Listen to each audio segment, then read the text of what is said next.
علی نے تیاری کی، بادشاہ کے پاس وزیر آئے، علی نے بڑا احسان کیا ہے، کلمہ پڑھا کے اس کی کوئی خدمت کرو۔ کسی نے کہا پیسے دے دو، بادشاہ کہتا ہے وہ دولت کو حقیر سمجھتا ہے۔ کسی نے کہا حکومت کا جوتی کی ٹھوکر پہ رکھتا ہے، کیا دے؟ ایک بندے کی آواز ہے، کیونکہ حسین کا بابا علی بڑا بہادر ہے اور جوانوں کو دو چیزوں کا بڑا شوق ہوتا ہے، اچھی تلوار اور تیز رفتار گھوڑا۔ علی سے کہو جس گھوڑے پہ مرضی ہاتھ رکھے اسے ساتھ لے جائے۔ تاریخ کہتی ہے مجلی نامی گھوڑی علی کے سامنے پیش ہوئی، سید نے اس کی گردن پہ ہاتھ پھیرا، ایسے ہاتھ پھیر کے علی فرماتے اس کی کوئی اولاد بھی ہے؟ مولا ہے تو صحیح لیکن تیرے قابل نہیں۔ سید رو کے کہتا ہے اسی کے لیے تو سفر کرتا کرتا یہاں تک آیا، مولا وہ آبادیوں سے دور رہتا ہے، وہ مجموعوں کے قریب نہیں جاتا، ہر وقت روتا رہتا ہے۔ اس کا نام تھا مرتجز۔ علی نے مرتجز کو ساتھ لیا۔ اللہ جانے آج کیا راز تھا، پہلے علی نبی سے جا کے ملتے تھے، آج نبی نے علی کا مدینے کے باہر استقبال کیا اور پہلا سوال کیا میری امانت لے آئے ہو؟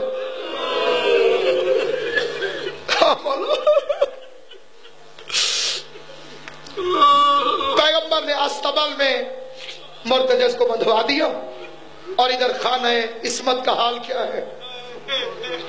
زینب عالیہ لقمہ توڑتی ہے، حسین کو کھانا کھلاتی، پھر حسین کہتے ہیں بہن اب تجھے میں کھلاتا ہوں۔ بہن بھائی کو کھانا کھلاتی ہے اور بہن کو بھائی، ایسے کھلاتے کھلاتے بی بی زینب نے فرمایا ہے بھائی بابا کل سفر سے آ گئے ہیں؟ ہاں مجھے معلوم ہے، سنا ہے کوئی گھوڑا لے کر آئے ہیں؟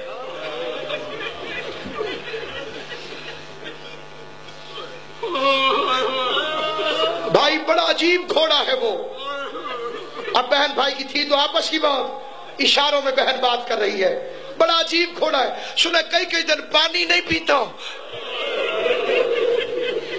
ہجوم سے گھبراتا ہے، جنگلوں میں خوش رہتا ہے۔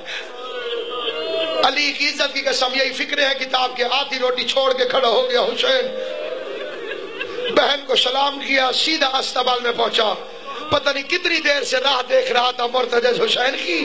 شہنشاہ معظم نے پہلا قدم استبل میں رکھا، باگے توڑوا کے مرتجز دوڑ کے اپنا ماتھا حسین کے قدموں میں رکھ کے بیٹھ گیا، بڑی دیر تک مظلوم ذوالجناح سے گفتگو کرتا رہا، ایسے سر پہ ہاتھ بھی پھیرتا ہے، کہتا ہے ذوالجناح میں نے سنا ہے تو کئی کئی دن پانی نہیں پیتا، کئی کئی دن کھانا نہیں کھاتا، جس کا پتھر کا دل نہیں ہے، جو تماشا دیکھنے نہیں آیا، جو غریب کے غم میں آیا ہے، جو جھولیاں پھیلا کے میرے لال رونا ایسے جیسے مصائب سننے کا حق ہے، بس جملہ سننا دیکھنا میری طرف۔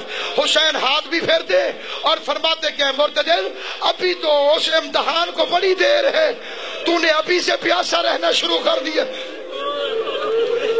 اجرکم علی اللہ، اجرکم علی اللہ، جعلکم اللہ من الباقی۔ تو نے ابھی سے پیاسا رہنا شروع کر دیا۔ چند دن گزرے، روزانہ یا دوسرے تیسرے حسین استبل میں آتے، آخری وقت کے ساتھی سے گفتگو کرتے رہتے، اس نے بھی تیر کھائے ہیں مولا کی راہ میں۔ ذوالجناح عام ہستی کا نام نہیں، ہر سجدہ گاہ میں اس کا لہو شد۔ ایک دن حسین آیا نانا کے پاس، نانا یہ حسین نانا میرا دل ہے میں سواری کرنا چاہتا ہوں. ماتھا چون کے رسول فرماتے ہیں مہر نبوت والے کندھے حاضر ہیں. کہ نانا آج میں نے گھوڑے پہ بیٹھ مرحبا کی صدائیں بلند ہوئی. رسول نے فرمایا پہلی دفعہ میرا حسین گھوڑا سواری کرے گا.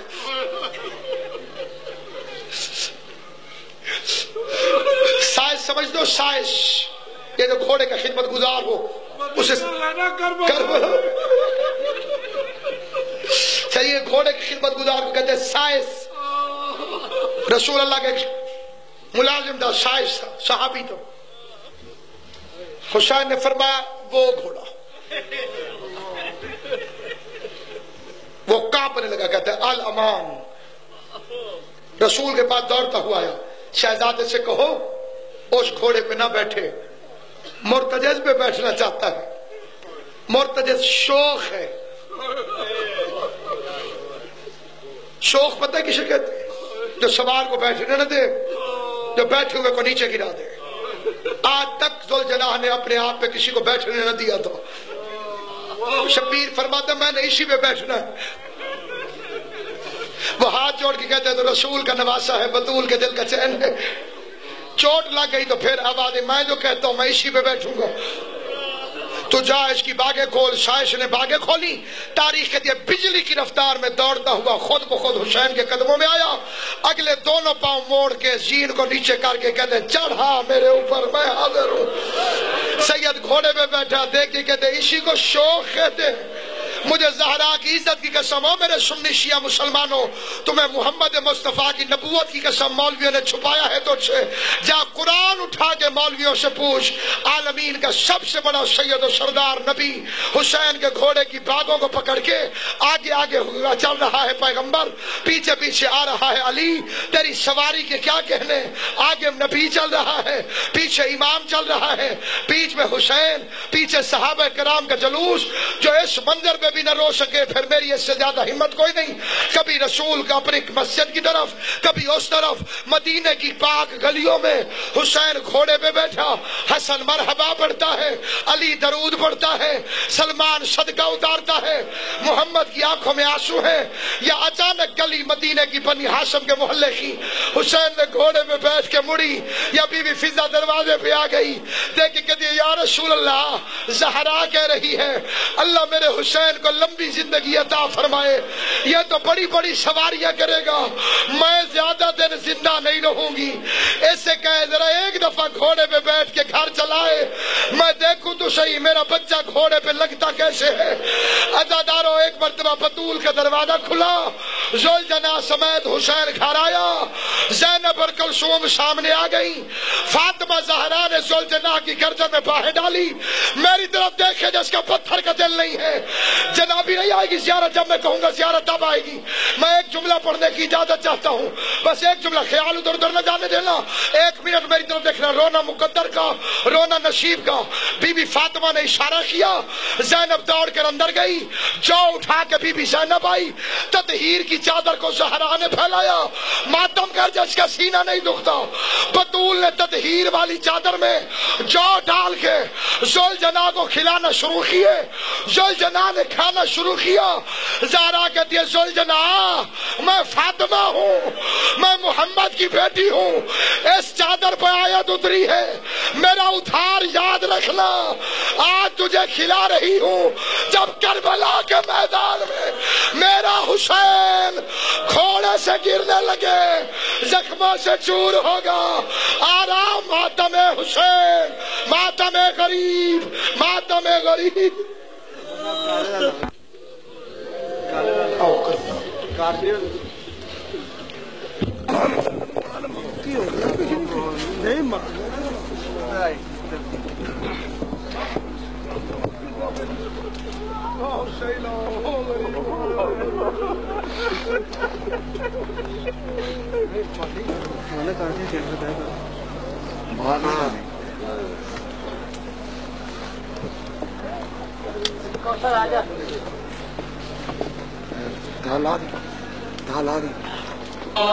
میرے جاجوئی تک مسن سے پاہی بو جائے دیوانو امیر جا جو دا کم سن سپاہی بولا علی دیوانو غریب جا جو ہدایت سے گئے غریب جا جو ہدایت سے گئے ہتھایتے کر گیا قضائے امیر دی غریب دی حسین توحید دا مقدس حسین عبرت بری صدائے امیر دی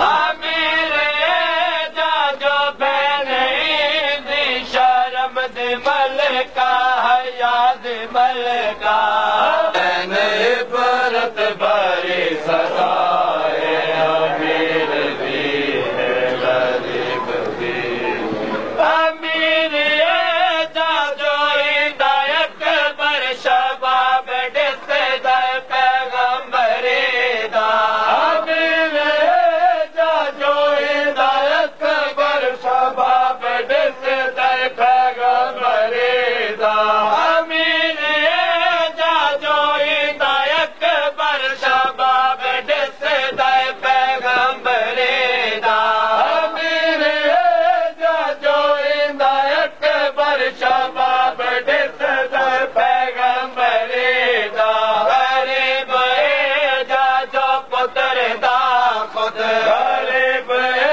جا جو پتر دا خود بتائے گا تلہن